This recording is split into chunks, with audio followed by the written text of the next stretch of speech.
Hi, Mimi. It's so nice to talk to you again. I love the morning show. I always say, I tell this to everybody I talk to, but the morning show is the ballsiest show on TV. I just love that it goes there. Thank you. Yeah. And so as an EP and a director, well, I guess as an EP first, how did the process of pivoting to include COVID evolve with season two? And what was season two originally going to be about before COVID kind of wrecked everything? Oh boy, who remembers what it was?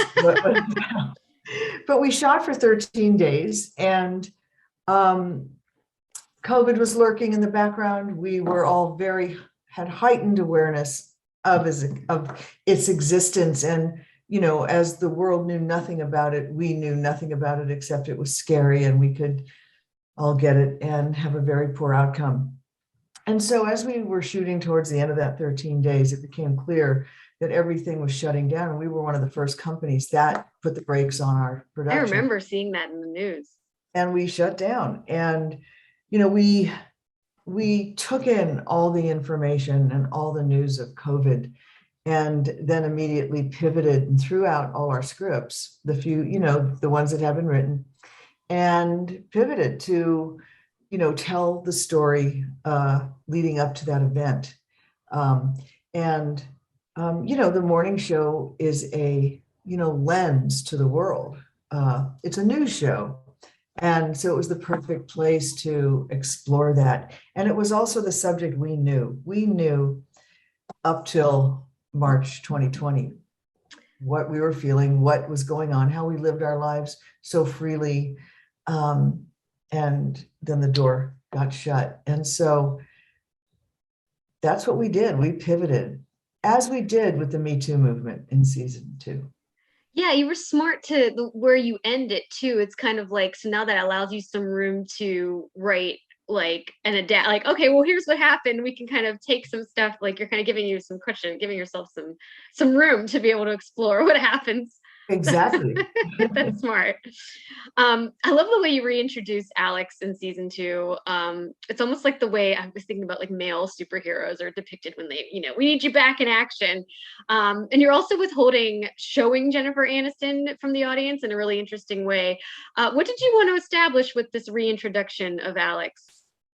Well, that time had passed and that Alex was on a new journey. She had left the show and she was writing her book and reflecting on who she was and, who she is. I mean, this season very much explores the gray areas, the nuances, of all our characters. And, the overarching theme of the season two is identity. Who Yeah. am I? Do I fit in? Am I saying the right things? Am I a bad person? And we also explore cancel culture and people at war with themselves, race and misogyny Yeah. in You covered a UVA. lot. Yeah, in the UVA Jeez. culture. I know. And it's, how it kind of changes people forever and how, that's what we were exploring in that season. It was a big season and bringing Alex back was a big part of it. Do you think she's an anti-hero or like is she, because she is our hero, she's one of our heroes, but she's a complicated hero. I mean, I love Alex. I think she's such an interesting character, but do you think she's an anti-hero? I think she's a feminist hero Yeah. and or is called one and is a reluctant feminist hero. From my point of view, I think she is someone who, kind of laughs at a feminist hero. Yeah. When they revealed the explosive information at the end of season one, yes, the reluctant hero. I guess that's the anti-hero, but Reluctant hero, yeah. uh, but you know the end of season one took us into season two in terms of who our characters are and having to face and grapple with what they did expose. And Alex has been a character that's been on air for 15 years. And I think, Alex has never really truthfully spoken about who she is, as a person. There's just been a lot of, shields and a lot of not lies, but just perception. There's two, that's what we explore on this show, the on-air personality and then the off-air personality, who we are. And I think her exploration of who I am was a very big one. And the fear of not speaking her mind until she went on Unfiltered and just spoke her mind. This is who I am. And it was a big liberation, a huge freedom to be able to do that. So, when Alex returns, I'm not really going to speak about the third season. We have a more, she is becoming who she is, her authentic self, at the end of season 2. And it's very exciting. Oh yes. I have a question. I'll get to that about I love the final episode. But I did want to ask you about Mitch Kessler. I was like, should I hate how much you humanize Mitch Kessler that I was sad? I think he's such an important character. I'm sad that he's and I know that I could get canceled for saying this, but I'm sad that he's not around anymore. But because I think he's somebody we can learn from. I guess if he didn't die, do you think he could have made a comeback? And what was the process of kind of exiting this character? Well, if he didn't die, would he have lived? Would he have had a comeback? I don't believe so. I don't know. You just don't Yeah, know. Many of these guys really had a major comeback. right. I think it was, we spent a lot of time to see him through his lens and not to make him sympathetic or find Yeah, redeeming qualities, but to start the conversation in the Me Too movement, which is very, polarizing discussion. We have never had the intention to validate his behavior, just right. explore the platform for the conversation to openly discuss those very different topics. And we don't forgive him. We just wanted to explore, Alex's character had a relationship, 15-year relationship on air and off air with Mitch Kessler. And when you love somebody who's done horrible things, do you stop loving them? Right. And I think Yeah. that was the exploration of definitely what we were trying to achieve. Can I love you the way I used to love you? and Right. and that's very complicated. There's always going to be a love for that Mitch Kessler, but the new Mitch Kessler, there's no love for. And is there forgiveness? We ask the questions. We want you to answer them. Um, it was really, and the way he died, it was within a split second for him to decide, could I have turned my car I off the road, wanted to ask you about that. Yeah. Do you think it's like, or yeah, he's just kind of and exhausted almost. he gave in. Yeah. In that's how I presented it with my film. And in a split second, he could have, but he didn't. It Yeah. just, I think, was all too much. And yeah, it was really hard to shoot that, to film that, and to take it in. But I think what's really interesting about this polarizing conversation is forgiveness and acceptance. And is there no forgiveness? I wanted to Is add, that's one of my other questions I had written down. I love the line, I want the tools to understand. And I thought, is there room for forgiveness? Because he seems to kind of be getting there, in his final episode toward understanding what he did. But I do you think there's forgiveness? There's room for forgiveness in cancel culture? absolutely, cancel culture is another, really fascinating part of our culture these days. You can say the one thing incorrectly and you are done. And in the eyes of, social media, in the eyes of, who, Yeah. and, um, you know, it's a very complicated subject that is very divisive in terms of, rape, obviously, and, touching someone on the ass. Yeah.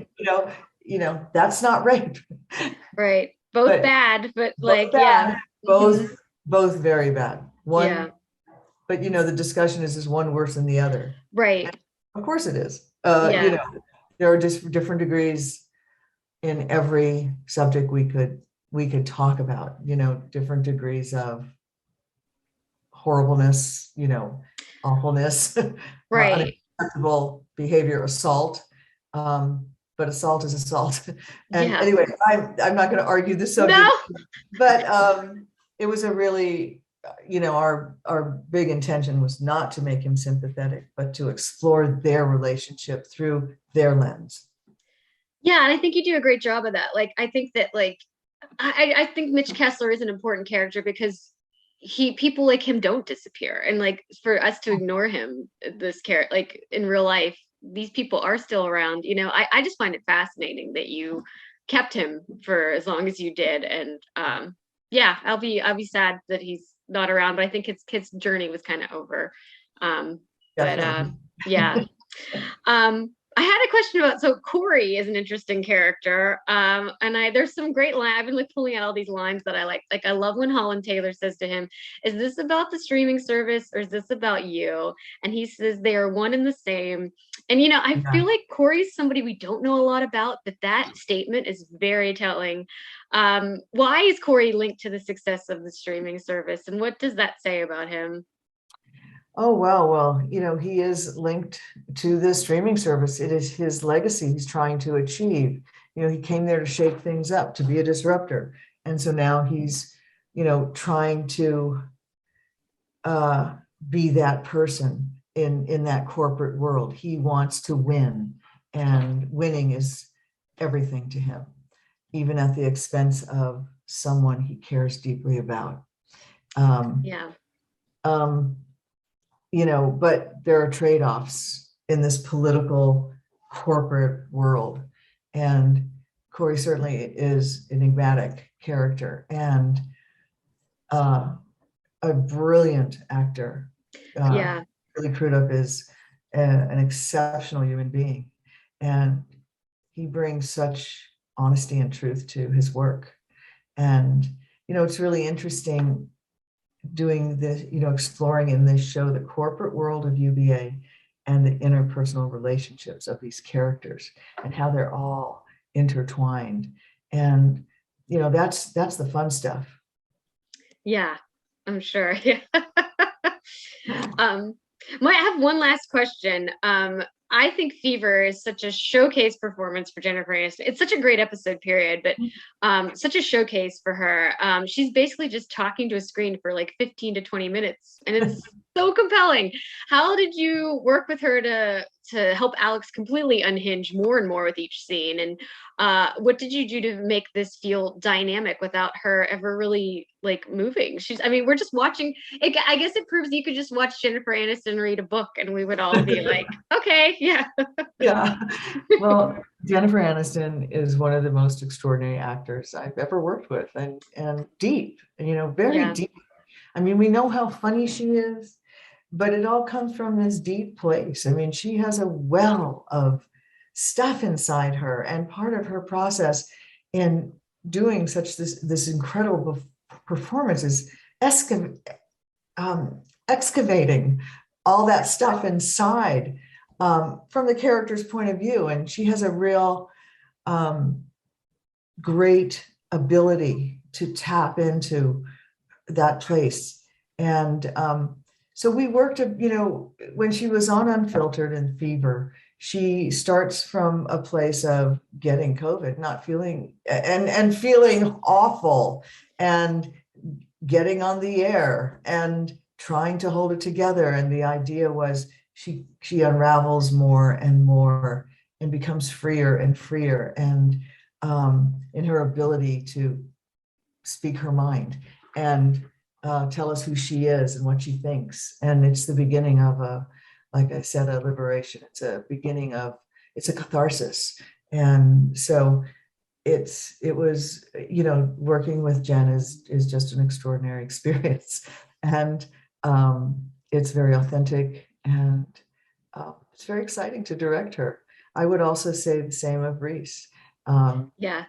how Reese is, an incredibly beautiful actor, and, really comes at it, in a different way, but, is completely honest and heartbreaking in episode 6, I believe, when she's telling Corey that she has bad roots.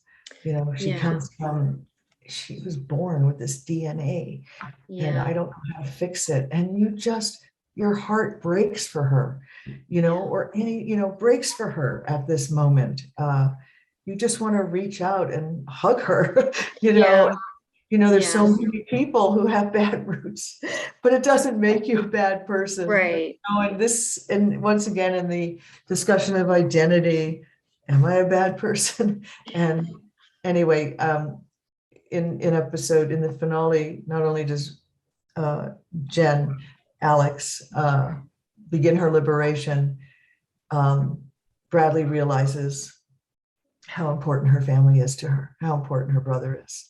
And there's absolutely nothing like it. This has been such a great conversation. And like I said, I just really appreciate all the work you do on the morning show and how we are allowed to have these conversations. I think it's so important, like, to see these characters, I just think it's very important. So, Yeah, once the conversation stops, we're in trouble. So yeah, that's yeah, very astute of you. We need to have these conversations. And that's what we are trying to do on our yeah, show, with humor, yes, yeah, with drama, heavy drama yeah, against the comedy of the absurdity of life. yeah. I appreciate that. I love it. Yeah. Okay. Very Well, lovely. thank you so much. It was great chatting with you, and I hope you have a wonderful day. Thank you. And you Thanks. too. Thanks Thanks. so much. Bye.